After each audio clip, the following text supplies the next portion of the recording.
officers, why should you be working with Oaktree Wholesale? Well, a whole bunch of reasons, not to mention they have some of the most creative non-QM products in the entire non-QM space, but they also have their rate match guarantee on all their non-QM and investor products. Here's the deal, they lowered their rates about a month ago, and it's interesting to look at because when you compare the rates against other non-QM companies or even some of your agency loans, they beat them, especially on jumbos right now. So you owe it to yourself and you owe it to your clients to go to Oaktree Wholesale and check and see if you can find a program there that's going to afford your clients better interest rates. These guys are wonderful to work with. All you have to do is click this banner right over there. And oh, by the way, while you're at it, why don't you talk to one of their account reps about some of those programs that they have so you could be a more well-rounded loan officer.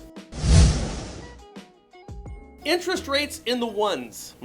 Yeah, that's kind of clickbait, isn't it? Interest rates in the ones. Can it happen? Is it going to happen? Well, let me just run a little scenario by you. Have you guys ever heard of a company called Evergrand? Or why are they now being referred to as China's Lehman Brothers? Remember what happened with Lehman Brothers in 2007 and 8? They went bust. So check this out, guys. Evergrand is now under a crushing $300 billion plus in debt. Now, the world's most indebted property developer, who by the way is also the world's largest property developer, who's also coincidentally the world's largest property developer, has been scrambling to pay its suppliers, and it warned its investors twice in as many weeks that it could default on its debt. And it looks like that's what's happening right now because a lot of these investors, they're trying to pay them off with properties that they can't afford to finish. Properties where they've already collected all the money on them, so there's nothing waiting in the wings for them. Now, they're defaulting with over 300 institutions right now. I bet you feel good about underwriting that debt, don't you? So some in Hong Kong, including HSBC and Standard Chartered, have declined to extend any new loans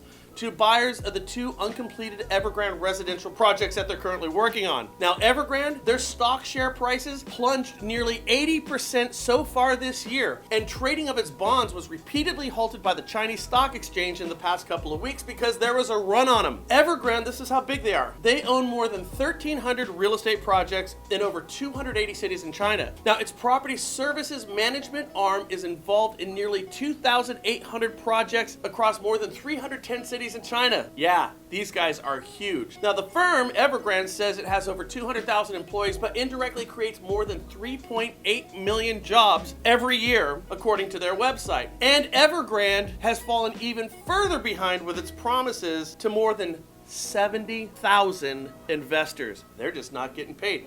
Have you seen the riots in China right now? There's a lot of people who aren't very happy about this. Now, construction on their unfinished properties, get this, here's how big they are. They have enough floor space to cover 3/4 of Manhattan. Can you imagine overnight building 3/4 of all of Manhattan, getting halfway done and saying, we can't finish any of it? That's what Evergrande is doing right now. Global investors, they bought more than $527 billion of Chinese stocks and bonds in the 15 months through June, and they began to sell these off. Now, US investors, we're doing pretty good. According to FactSet data, BlackRock has some holdings in Evergrande across several units, while Goldman Sachs and JP Morgan Chase, they have smaller investments, fractional holdings. Now, I don't think that the major US banks are on the hook for very much money here. This is kind of bad because real estate construction in China right now, putting this in perspective, is 20% of their GDP. Real estate construction is 20% of their GDP. To give you an idea, in the United States,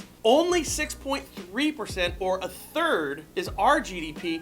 And remember what happened in 2008? That 6.3% part of our GDP, that is construction, brought the world's economy to its knees. Guys, this is 20%. Now, this isn't the only thing going on right now that's problematic with China. Household debt, it's 62% of their GDP, and it was only 39% back in 2015. And according to the Real Estate Exchange Trade Fund, the CHIR, that's their Wall Street, it dropped 30%. 30%, my friends, in the past 3 months. Now, there are 3 safe havens where investors can put their money, and it's clearly not China right now, with the biggest real estate developer in the world falling apart right before our eyes and riots in the streets, with their stock market dropping, 80% of Evergrande stock dropping. So where is that money going to go? All that Chinese investment, well, it'll go to Germany, it'll go to Switzerland, or it will go to the United States. The 3 safe havens for money. The problem is the benchmarks over in Switzerland and in Germany are negative right now, meaning you actually have to pay to invest your money in those markets. The United States, our benchmark, is still paying money, which means a lot of money that's currently housed